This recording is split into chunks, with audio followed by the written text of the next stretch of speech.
Hi, today we're going to do the second section of Chapter 10, Section 10.2. Let's start with a couple definitions.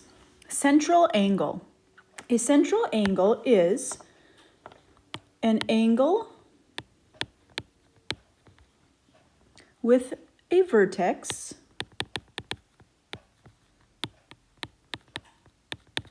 at the center of a circle. An angle with a vertex at the center of a circle. Its sides are going to be radii of the circle. And you can see over here in this picture that this angle right here, angle ABC, is a central angle. So that would be an example of a central angle. See how its vertex or the corner of the angle is at the center of the circle. So that's a central angle. And the sum of the central angles in a circle, if I added up angle 1, angle 2, angle 3, if I added up all of their measures, I will get 360 degrees. Think if you're on your snowboard and you're going down Buck Hill and you do a 360, you do one full revolution. So the distance or the amount of degrees around a circle is always going to be 360 degrees. So can you take a minute and try numbers 1 and 2 and see if you can solve those for x. Go ahead and pause the video and give 1 and 2 a try.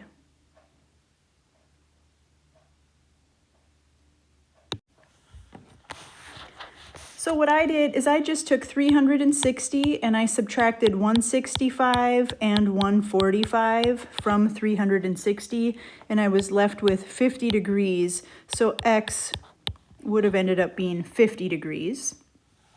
On number 2, I took 360 and I minused out the 85, I minused out the 40, and then you might notice right here, we also have to subtract out 90 degrees. After subtracting all of that out, we are left with 145. So 145 degrees is the measure of x. Let's take a minute and talk about arcs. So here you can see we have pictures of minor arcs, major arcs, and semicircles. If you have a minor car crash, maybe you have a little fender bender, maybe you bump into something, but not too much damage. If you have a major car crash, there might be an injury. There might be, a big dent in your car, something like that. Minor means small, major means big. So when you have a minor arc, it's a small arc. It's going to connect 2 points on the circle. For instance, right here, you can see we have arc AB in red on this first circle right here. Arc AB is a minor arc. So minor arcs are always less than 180 degrees. So minor arcs have a measure that is less than 180 degrees. And we could say something like this. The measure of arc AB, and you put a little curved arc above those, equals the measure of angle ACB. So however big this central angle is, maybe it's 100 degrees, this arc will also have a 100 degree measure. The measure of the arc is congruent to the measure of the central angle. And in this case, they would equal x. Let's talk about a major arc. So a major arc is the longest arc connecting two endpoints on a circle. So you can see on this circle, this arc over here, ADB, goes around the longest distance between A and B. And so if I was going to describe a major arc are always going to be greater than 180 degrees. So their measure will be greater than 180 degrees. They will go more than halfway around a circle. And when you name a major arc, you're going to need to use 3 letters, because if I call it arc AB, that means go the shortest distance from A to B. So if I want to go around the bottom of this circle where the red arc is, I would say the measure of arc ADB, and I would put that arc above it. So M means measure, so measure of arc ADB, that is going to be equal to, think about where X is. A whole circle is 360 degrees. So if I just can subtract x from 360, I should wind up with the measure of the major arc. So the smaller arc here would be x, and then the other part would be whatever's left out of 360. All right, next we have a semicircle, and a semicircle is an arc with endpoints that lie on a diameter. This is going to go exactly halfway around a circle. Half of 360 is 180 degrees. So these semicircles are going to have a measure that equals 180 degrees. And you could say something like this: the measure of arc ADB, again, put that arc above it, equals 180. By putting that third letter in there, you know for sure that I'm going around the top side of this and not around the bottom side. So usually for semicircles, you want to use 3 letters as well. Okay, take a minute. Let's look at number 3. It says GJ is the diameter of circle K. There technically should be a little segment bar above that. So segment GJ is the diameter of circle K. Identify each arc as a major arc, a minor arc, or a semicircle, and then find each measure. So take a look at arc GH. Arc GH is right here. Notice this angle, this central angle, is 122. It opens up to that arc. So that is also 122 degrees. Is it major, minor, or semicircle? Well, it's less than 180, so that is a minor arc. Let's look at the next one. Next one we have is arc GLH. So try to find arc GLH on the picture. You start at G, then you have to go through L. So you're going to go down, and then you're going to end at H. So there it is in red. That is arc GLH. Do you think that's a minor arc, a major arc, or a semicircle?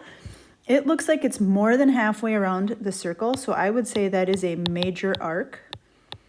And if we want to find out how big it is, we know this part of the circle is 122 degrees, so it's the whole rest of the circle. So if we take 360 minus 122, we should get our answer, which in this case is 238 degrees.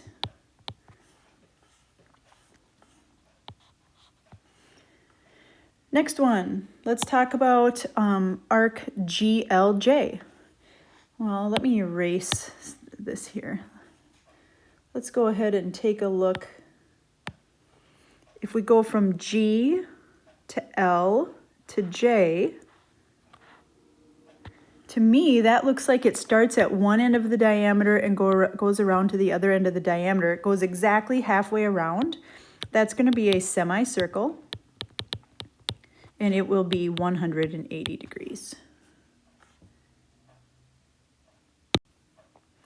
Okay, will you please pause the video here and try to answer parts A, B, and C for number 4. So starting with arc AED, if we trace that, it would start here at A, go through E, stop at D. Definitely a minor arc. And they want to know, what is the measure of that arc? Well, see how right here we have 63 and right here we have 90? If we add those together, 90 plus 63, we end up with 153 degrees, and that would be the measure of arc AED. It will be the same as the central angle. All right, let's try another one. I'm going to get rid of that.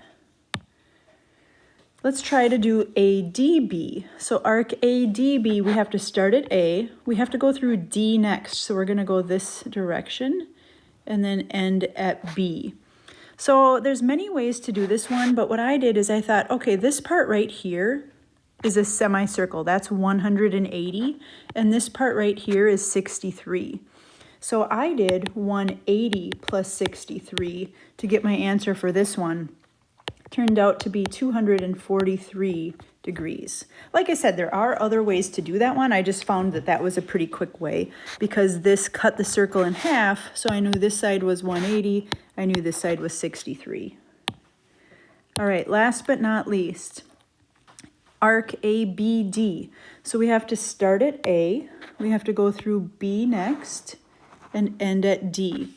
Well, remember how over here we have a 63 and a 90, and that added up to 153? I think the arc we're looking for is everything except the 153. So we're going to take 360 minus the 153 and see what's left. It should end up being 207 degrees.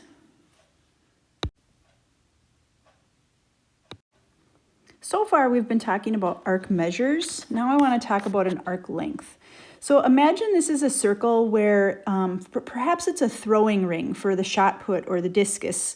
And what happened is there's been some decay over the years, and on the front of this throwing circle, this circle right up here, there's a toe board. This red thing right here is a toe board where the throwers cannot step over that board. Otherwise, their throw wouldn't count. And so they need to replace this toe board because it's decayed a little bit. So if you're going to go into Home Depot and say, oh, I need 100 degrees of that plastic material, please, they're not going to understand what you mean by you need 100 degrees of the material. You need to say something like, I need 8 feet of that plastic material.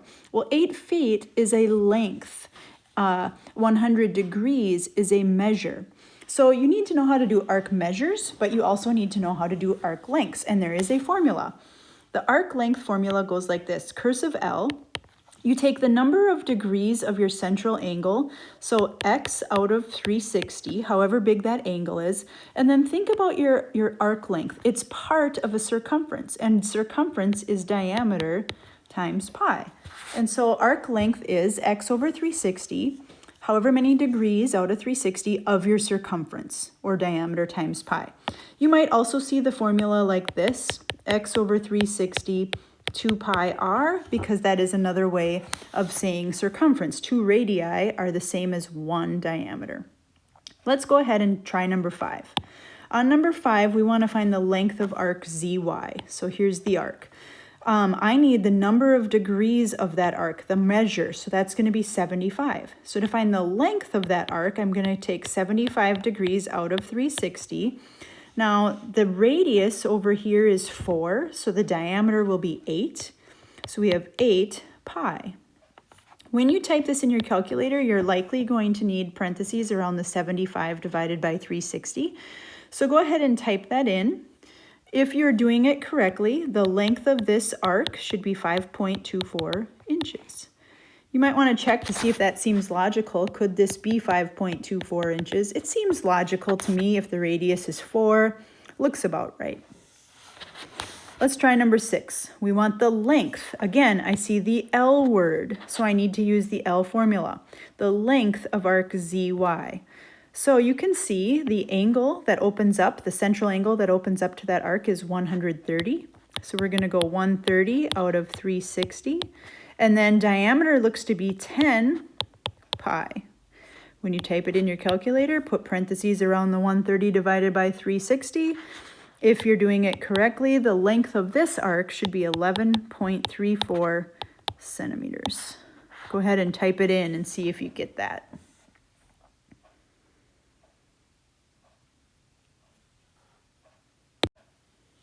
Next theorem. In the same circle or congruent circles, if 2 minor arcs are congruent, then their corresponding chords are congruent. So imagine this arc and this arc are the same length, then this chord and this chord will also be the same length. So if arc FG is congruent to arc JH, then segment FG will be congruent to segment JH. Love that. That's a good geometry sentence. Take a look at number 7. In the figures, circle J is congruent to circle K. So these two circles are the same size, and you can see that their arcs are congruent because they have these little tick marks on them.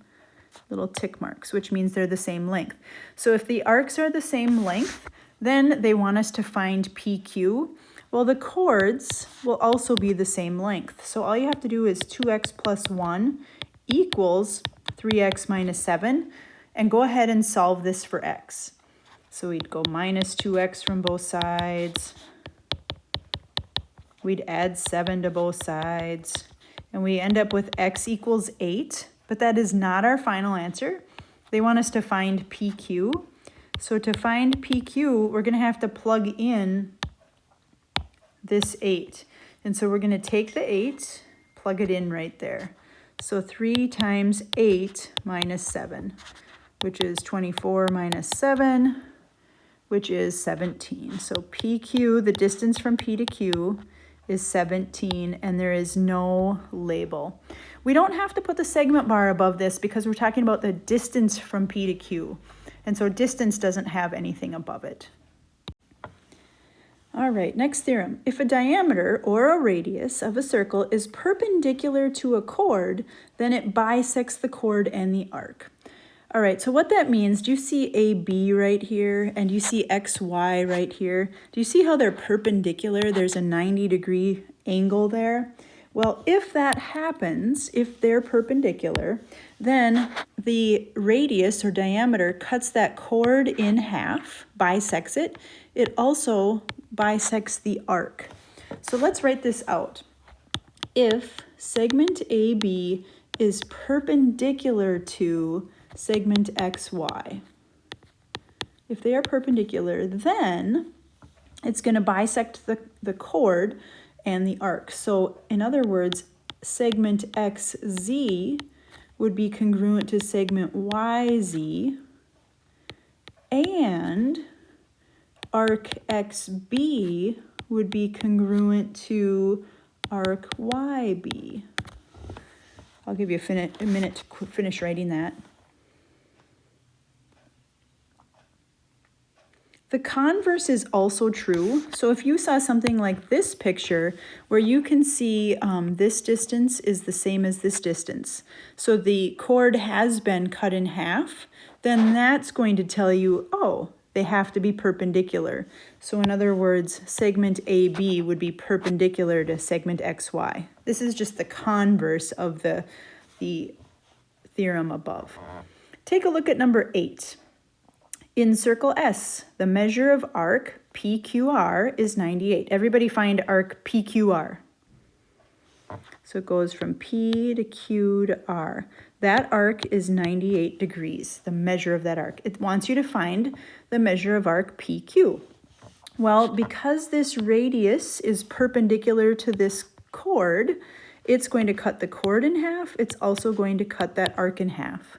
So if the distance of arc, or the measure of arc PQR is 98, we should just be able to cut that in half and get 49 degrees for the measure of arc PQ. In other words, this side would be 49 and this side would be 49. In circle S, find PR. Might help if I erase some of this. So this time they want us to find the distance from P to R. That means from here to here. It's not an arc this time. So you want to take the shortest distance between P and R. You can see this side is 6. Because this radius is perpendicular, this side will also be 6. So the distance from P to R is just 6 times 2 or 2 times 6, which is 12. And there's no label. Number 10. In circle J, the diameter is 30 inches. So think about diameter. Diameter is all the way across. That means halfway across is 15 inches. So I'm just going to make a little note here, like halfway across is 15. K to M is 22 inches. So from here to here is 22. But if this is perpendicular, JH, it's going to cut that 22 in half. And so what we're really going to have is we're going to have, this is 11 and this is 11.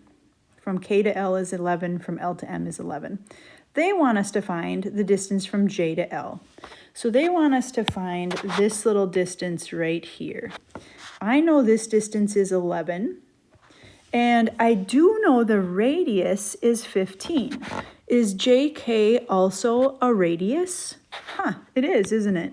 So that's going to be 15. We want to find that little distance over there. We have a right triangle. We can use the Pythagorean theorem. So I'm going to do x squared plus 11 squared equals 15 squared. 11 squared is 121. 15 squared is 225. So we have x squared equals 104.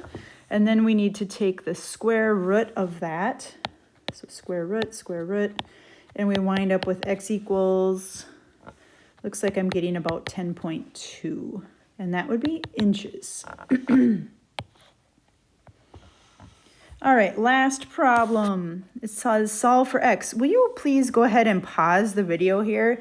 Give this one a try on your own, and when you've tried it, then unpause.